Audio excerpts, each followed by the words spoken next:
સુપ્રભાતમ। તો આજે આપણે પરાગનયન વિશે જોવાના છે। પરાગનયન પણ તે પહેલાં આપણે યાદ કરી લઈએ કે ફલન જે છે લિંગી પ્રજનનમાં જે મુખ્ય 3 ઘટનાઓ બનતી હતી। લિંગી પ્રજનનમાં મુખ્ય જે 3 ઘટના બને છે જેમાં હોય છે પૂર્વ ફલન। પહેલી જે ઘટના હોય છે પૂર્વ ફલન ઘટના, તેમાં આપણે જોયું હતું જન્યુ જનનની ઘટના થાય છે અને બીજી થાય છે જન્યુ વહનની ઘટના। તો આપણે જન્યુ જનન ઘટના જોઈ, તમને યાદ હશે કે આપણે 2 ઘટનાઓ જોઈ છે। એક જોયું છે લઘુ બીજાણુ જનન, લઘુ બીજાણુ જનન, અને તેવી જ રીતે બીજી ઘટના જે જોઈ તે મહાબીજાણુ જનન। યાદ કરીશું, ફરીથી આપણે પુનરાવર્તન કરીએ છીએ। લઘુ બીજાણુ જનન જે થાય છે તે ક્યાં થાય છે? પરાગાશયમાં, પરાગાશયમાં આ ઘટના થાય છે, પરાગાશયમાં। અને મહાબીજાણુ જનનની ઘટના આપણને જોવા મળે છે પુષ્પના અંડકમાં। લઘુ બીજાણુ જનન પુંકેસરના પરાગાશયમાં થાય છે, જ્યારે મહાબીજાણુ જનન તે સ્ત્રી કેસરના અંડકની અંદર થાય છે। તો જન્યુ જનન આપણે જોઈ લીધું, હવે આપણે જોવાનું છે જન્યુ વહન। તો જન્યુ વહન જેને આપણે અહીં કહીએ છીએ પરાગનયનની પ્રક્રિયા, પરાગનયનની પ્રક્રિયા, જન્યુ વહન એટલે અહીં આપણે કહીશું પરાગનયન। તો આજનો આપણો ટોપિક છે પરાગનયન। પરાગનયન શું છે? તો પુંકેસરના પરાગાશયમાંથી, આપણે પહેલાં પણ આ જોઈ ચૂક્યા છે કે પુંકેસરના પરાગાશયમાંથી સ્ત્રી કેસરના, પુંકેસરના પરાગાશયમાંથી સ્ત્રી કેસરના પરાગાસન પર પરાગરજ સ્થળાંતર થવાની ક્રિયાને પરાગનયન કહે છે। તો આ એની વ્યાખ્યા છે કે પુંકેસરના પરાગાશયમાંથી સ્ત્રી કેસરના પરાગાસન પર જે પરાગરજ સ્થળાંતરિત થાય છે તે ક્રિયાને પરાગનયન કહેવાય છે। પરાગનયન, પરાગ એટલે પરાગરજ અને તેનું નયન થવું એટલે તેનું સ્થળાંતરણ થવું। શેના ઉપર સ્થળાંતરણ થાય છે? તો સ્ત્રી કેસરના પરાગાસન પર। તો આપણે એને સમજી ચૂક્યા છીએ। આપણે આગળ વધીએ છીએ કે પરાગનયનના કેટલા પ્રકાર હોઈ શકે છે। પરાગનયનના જે પ્રકાર છે એ આપણે એના માટે સપુષ્પી જે વનસ્પતિ છે જેનો આપણે આ પાઠમાં અભ્યાસ કરી રહ્યા છીએ, સપુષ્પી વનસ્પતિમાં લિંગી પ્રજનન, તો આ સપુષ્પી વનસ્પતિઓમાં પરાગનયન માટે એકદમ અદ્ભુત અનુકૂલનો કેળવાયેલા હોય છે, અલગ અલગ પ્રકારના। અને પરાગનયન માટે તે અલગ અલગ બાહ્ય વાહકોનો પણ ઉપયોગ કરે છે, જે આપણે આગળ જોઈશું। તો પરાગનયનના પ્રકાર શેના આધારે છે એ પહેલાં જોઈએ।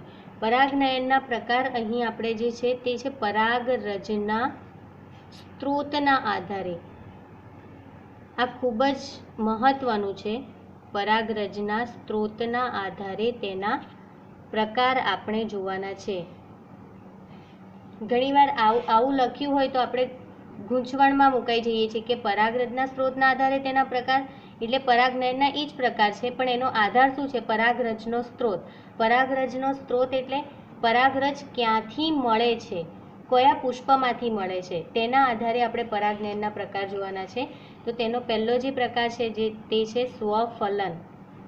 ધ્યાન આપીશું, આપણો જે પરાગનયનનો વનસ્પતિમાં જે પહેલો પ્રકાર છે તે છે સ્વફલન। સ્વફલન એટલે એક જ વનસ્પતિ, ધારો કે એક જ વનસ્પતિનું જે પુષ્પ છે,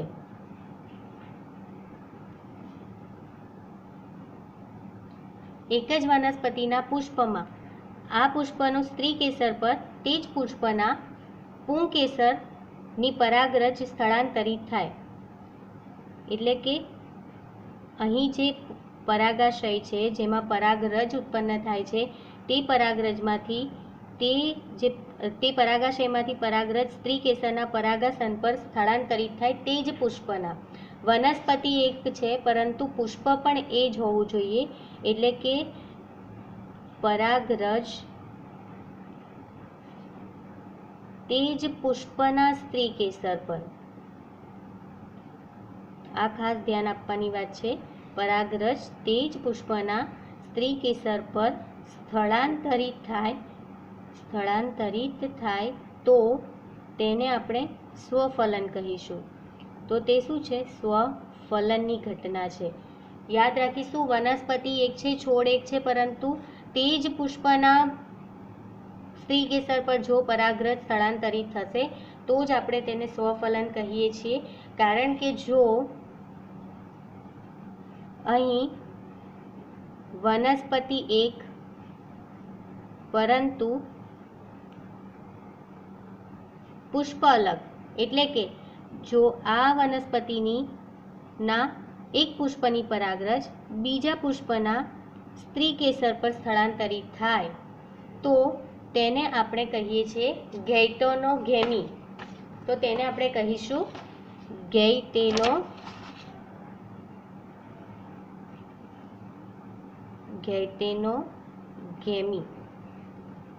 તો આ બંનેનો તફાવત તમને ખાસ ખ્યાલ હોવો જોઈએ. સ્વફલન શું છે અને ગૈટેનોગેમી શું છે? સ્વફલનમાં વનસ્પતિ એક, પુષ્પ પણ એક, પરંતુ ગૈટેનોગેમીમાં વનસ્પતિ એક છે પરંતુ પુષ્પ અલગ છે. તો આ પ્રકારનું જે પરાગનયન છે તેને આપણે ગૈટેનોગેમી કહીએ છીએ. આ પ્રકારના પરાગનયનમાં તમે જોઈ શકો છો, આને આપણે એક રીતે પરપરાગનયનની ઘટના પણ કહી શકીએ છીએ.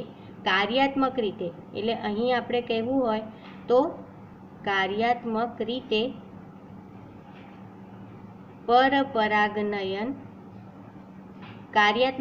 પરપરાગનયન છે, પરંતુ આપણે જનીનિક દ્રષ્ટિએ જોઈશું. જનીનિક દ્રષ્ટિએ તે સ્વફલન સાથે સામ્યતા ધરાવે છે. સ્વફલન સાથે સામ્યતા ધરાવે છે. ખ્યાલ આવે છે? કાર્યાત્મક રીતે તે પરપરાગનયન સાથે સામ્યતા ધરાવે છે, જ્યારે જનીનિક દ્રષ્ટિએ તે સ્વફલન સાથે સામ્યતા ધરાવે છે. તો સ્વફલન અને ગૈટેનોગેમીમાં આ તફાવત છે. તે જ રીતે આપણે જોઈશું પરફલન. પરફલન શું છે? તો એ તમને સરળતાથી સમજાઈ ગયું હશે કે પરફલન એટલે અન્ય વનસ્પતિના પુષ્પ સાથે પરાગનયન થાય, પુષ્પ પર પરાગનયન થાય, એટલે કે છોડ જ બદલાઈ જશે. એક વનસ્પતિનું જે પુષ્પ છે ત્યાંથી પરાગાશયમાંથી પરાગરજ અન્ય વનસ્પતિના પુષ્પ પર સ્થળાંતરિત થાય છે, ત્યારે આપણે એને કહીશું પરફલન. તો આ હતા પરાગનયનના પ્રકાર, જેમાં આપણે આમાં જોઈ શકીએ છીએ કે આમાં તો જનીનિક રીતે ભિન્ન હશે. જનીનિક રીતે ભિન્નતા દર્શાવે છે, સામ્યતા નહીં પરંતુ ભિન્નતા દર્શાવે છે. તો પરફલન, ગૈટેનોગેમી અને સ્વફલન ત્રણેયનો તમે તફાવત અહીંયા સરળતાથી જોઈ શકો છો કે સ્વફલનમાં તે જ પુષ્પના પરાગાશયમાંથી તે જ પુષ્પના સ્ત્રીકેસરના પરાગાસન પર પરાગરજ સ્થાપિત થાય છે, જ્યારે ગૈટેનોગેમીમાં પુષ્પ અલગ છે, એટલે કે પુષ્પ બદલાય છે પરંતુ જનીનિક સામ્યતા છે, એટલે કાર્યાત્મક રીતે આપણને પરપરાગનયન જેવું જ લાગે છે. તે જ રીતે અહીં પરફલનમાં જનીનિક રીતે ભિન્નતા ધરાવે છે, કારણ કે અહીં વનસ્પતિ એટલે કે છોડ બદલાઈ જાય છે. તો આ હતા પરાગરજનો સ્ત્રોત જ્યાંથી પ્રાપ્ત થાય છે તેના આધારે પરાગનયનના પ્રકાર. પરંતુ સ્વફલનમાં એક જે અલગ ઘટના જોવા મળે છે, કારણ કે સ્વફલનની શક્યતાઓ ઘણી ઓછી રીતે જોવા મળે છે. સ્વફલન થવા માટે એક તો ખાસ યાદ રાખવા માટેની જે બાબત છે કે સ્વફલનની શક્યતાઓ ક્યારે વધારે થશે, તો એના માટે પરાગાસનની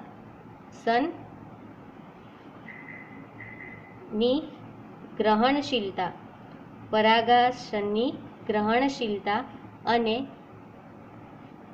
પરાગાશયનું સ્ફોટન થવું. પરાગાશયનું સ્ફોટન એક સાથે થવું જરૂરી છે. એક સાથે થવું જરૂરી છે. તેનો મતલબ એક જ સમયે, જો જે સમયે પરાગાશયનું સ્ફોટન થાય, પરાગરજ મુક્ત થાય, તે સમયે પરાગાસન ગ્રહણશીલ હશે, એટલે કે એ પણ પુખ્ત થઈને પરાગરજને લેવા માટે તૈયાર હશે તો જ સ્વફલનની શક્યતાઓ રહે છે. તેવી જ રીતે પરાગાસન અને પરાગાશય એકબીજાની નિકટતમ હોવા જરૂરી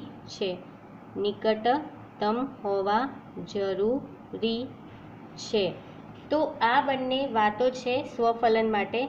તેવી જ રીતે જે આપણી પુસ્તકમાં એક ઉદાહરણ આપેલું છે સંવૃત્ત પુષ્પતાની જે વાત આપેલી છે, જે એના માટે છે કે સ્વપરાગનયન થાય ને તેના માટે કેટલીક વનસ્પતિમાં આવી સંવૃત્ત પુષ્પતા જોવા મળે છે.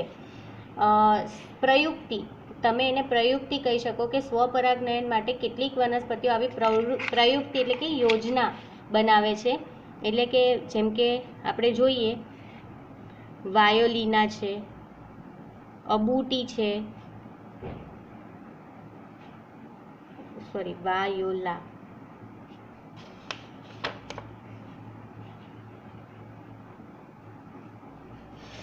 વાયોલા, અબૂટી, વાયોલા અને ક્રોમેલિના. આ વનસ્પતિઓમાં એવું જોવા મળે છે કે આ ત્રણેય વનસ્પતિ જે છે તે હવાઈ પુષ્પો, એટલે આપણા અન્ય વનસ્પતિમાં જે પુષ્પો જોવા મળે છે તેવા જ પુષ્પો આ વનસ્પતિઓ ધરાવે છે. હવાઈ પુષ્પો અને સાથે સાથે સંવૃત્ત પુષ્પો ધરાવે છે. હવે હવાઈ પુષ્પો જે છે તે ઉપર જ હશે, પરંતુ આ જે સંવૃત્ત પુષ્પો છે તે ખાસ કરીને નીચે એટલે કે જમીનની અંદર જોવા મળે છે સંવૃત્ત પુષ્પો. અને આની ખાસિયત એ છે તે ક્યારેય ખીલતા નથી. એટલે આપણને સરળતાથી સમજાય છે કે જે પુષ્પ ક્યારેય ખીલશે નહીં. હા, બીજ ઉત્પન્ન થાય છે. આ પુષ્પમાંથી ઉત્પન્ન થાય છે બીજ. તો આપણે થોડુંક જ વિચારવાની જરૂર છે કે બીજ ઉત્પન્ન થાય છે એનો મતલબ ત્યાં ફલન થાય છે. ફલન ત્યારે થતું હશે જ્યારે પરાગાશયમાંથી પરાગરજ પરાગાસન પર સ્થાપિત થાય છે. તો એનો અર્થ એ થયો કે એ ક્યારેય ખીલતા નથી. એટલે કે પરાગાશય એ પુષ્પનું જે પરાગાસન છે તે હંમેશા પોતાના જ પરાગાશયની પરાગરજ લેશે. સમજમાં આવે છે? આ પુષ્પ ક્યારેય ખીલવાના નથી. ધારો કે આ પુષ્પ બંધ છે તો પરાગાસન કદી ખુલવાના જ નથી. એ ગ્રહણશીલ કોઈ બીજા પુષ્પની પરાગરજ માટે ગ્રહણશીલ હોતા નથી. એ પોતાના પુષ્પના પરાગાશયની જ પરાગરજ લેશે. તેથી અહીં સ્વફલનની શક્યતા 100%ની છે. આ સંવૃત્ત પુષ્પતા એક જાતની, તમને કહું છું, અહીંયા લખ્યું છું, સ્વપરાગનયનની પ્રયુક્તિ છે. ઘણીવાર પ્રશ્ન પૂછાય તો આપણો જવાબ આ લખવાનો છે. સ્વપરાગનયનની પ્રયુક્તિ યોજના છે જે ક્રોમેલિના, અબૂટી અને વાયોલા જેવી વનસ્પતિમાં 2 પ્રકારના પુષ્પો, હવાઈ પુષ્પો અને સંવૃત્ત પુષ્પો જોવા મળે છે, જે ક્યારેય ખીલતા નથી પણ બીજ ઉત્પન્ન કરે છે. એનો અર્થ કે તેમાં ફલન થાય છે. તો પરાગરજ ક્યાંથી આવી? તેનો મતલબ એ પુષ્પો દ્વિલિંગી છે અને તેના જ પુંકેસરના પરાગાશયમાંથી પરાગરજ તે જ સ્ત્રીકેસરના પરાગાસન પર સ્થળાંતરિત થાય છે. તો આ સ્વપરાગનયનની પ્રયુક્તિ છે જેને સંવૃત્ત પુષ્પતા પણ કહે છે. સંવૃત્ત પુષ્પતા. તો આજે આપણે જે જોયું, આપણે જે પ્રશ્ન હતો કે ગયા વખતે આપણે જોયું હતું કે આ જે તંતુમય પ્રસાધન છે તેનું કાર્ય શું છે? તો તમે યાદ કરો, તંતુમય પ્રસાધન આપણું જે પરાગાસન છે તેમાં જ્યારે પરાગરજ સ્થાપિત થાય છે, તેનું અંકુરણ થાય છે અને પરાગનલિકા આગળ વધતી જાય છે. આ પરાગનલિકાને પહોંચવાનું છે અંડક સુધી. તો અંડક સુધી એને પહોંચાડવા માટે રસ્તો દેખાડવાનું કામ કોણ કરે છે? તંતુમય પ્રસાધન. બરાબર.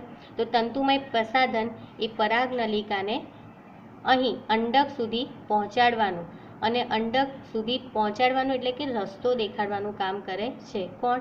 સહાયક કોષોમાં આવેલા તંતુમય પ્રસાધન. સહાયક કોષોમાં આવેલા તંતુમય પ્રસાધન અલગથી કોઈ રચના છે નહીં, તે સહાયક કોષોની અંદર આવેલી રચના છે, અલગથી નથી. તે સહાયક કોષોની જ એક રચના છે. તો સહાયક કોષો સુધી તંતુમય પ્રસાધન પરાગનલિકાને પહોંચાડે છે અને ત્યારબાદ સહાયક કોષો એમાં રહેલા નરજન્યુને અહીં પહોંચાડશે, જે પછી આપણે જોઈશું. પણ આપણે આ યાદ રાખીશું કે તંતુમય પ્રસાધન પરાગનલિકાને અંડક સુધી લઈ જવાનું કાર્ય કરે છે. તો મળીએ આવતા લેક્ચરમાં. બાય.